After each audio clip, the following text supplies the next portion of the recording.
Hey YouTube, what's going on? Welcome back to my channel. My name is Justin and you are watching That Christian Vlog. Today I want to talk to you guys about a question or a subject or theme that I hear talked a lot about, especially when people haven't necessarily been raised in like a Christian circle or whatever the case is. And the question goes something along this line it's why is it important for me to be a Christian? Why do I need to be a follower of Jesus? And why can't I just be like an ethical, moral, good person? You know, usually you hear people say things like, like I'm a nice person. I don't lie. I don't do any of the bad things like murder or any of those kinds of crazy things.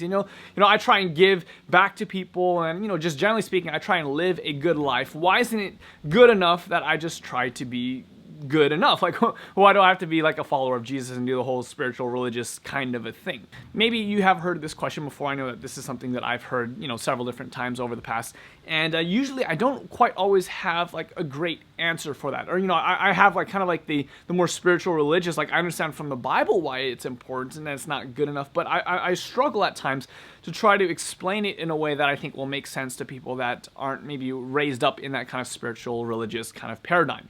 And so earlier today, I was actually reading through this book, which is by Timothy Keller, called Encounters with Jesus. And there's a chapter in here that gives a really great illustration that I wanted to pass along to you guys, which actually is a really good opportunity for me to kind of share with you guys one way that you can support this channel. If you've been enjoying this channel, there is a partnership that I have with Audible. So if you go to audibletrial.com/thatchristianvlogger, you can actually get this audiobook for free.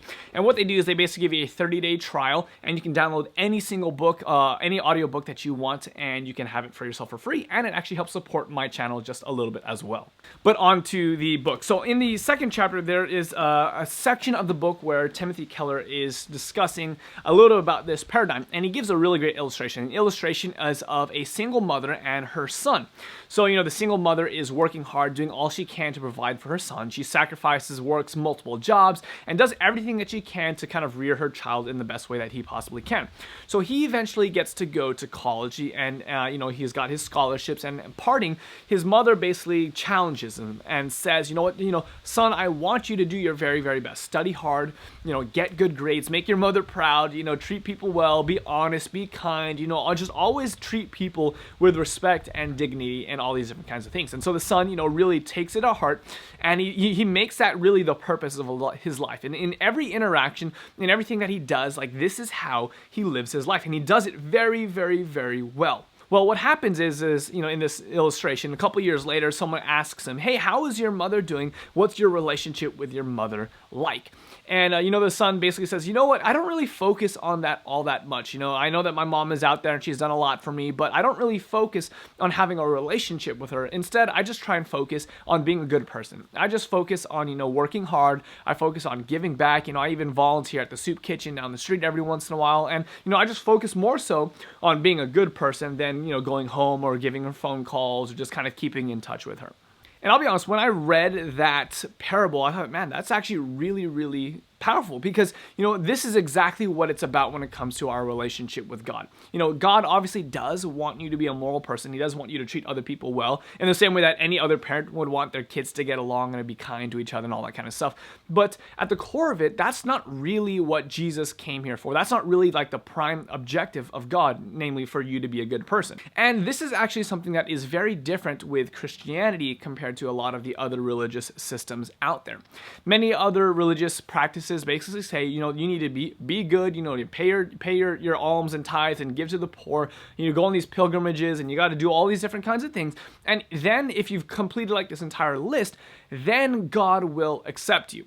And it's kind of almost like this picture of God where God kind of like holds you like from like at an arm's distance and says, I'm reluctant to accept you, but if you do these things, then I'll let you come into paradise or to heaven or whatever it's called in that religious system. Then I'll allow you to come and be with me. But this is actually the exact opposite of the story of Christianity. In the beginning of the Bible in Genesis, we see a story of God and Adam and Eve, like they're created and they're in community and they have a relationship together and everything is great. But then humanity basically breaks off and runs away from God and disobeys God and basically destroys that relationship, and they're now separate from God.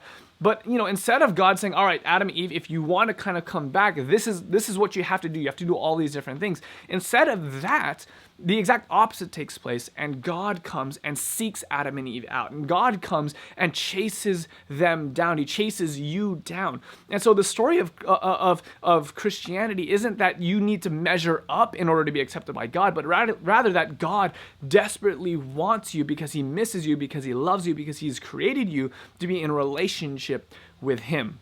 The purpose of Christianity isn't necessarily moral or ethics or social reform, though that definitely takes a huge part of it.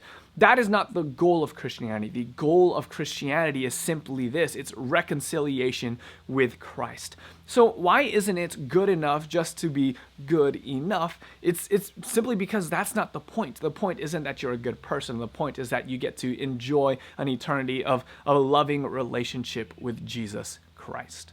And that's where I'm going to end today's video. I'm really interested in hearing your guys' thoughts below. Let me know your questions or your comments in the comment section below, and I'll try and get back to you guys in the comment section as best as I can. Again, if you'd like to know more about this subject or you'd like to read more about this book, Timothy Keller is an awesome author. He's a pastor based out of New York, and I really, really highly suggest a lot of his works. And again, you can get the audiobook for free at audibletrial.com/thatchristianvlogger.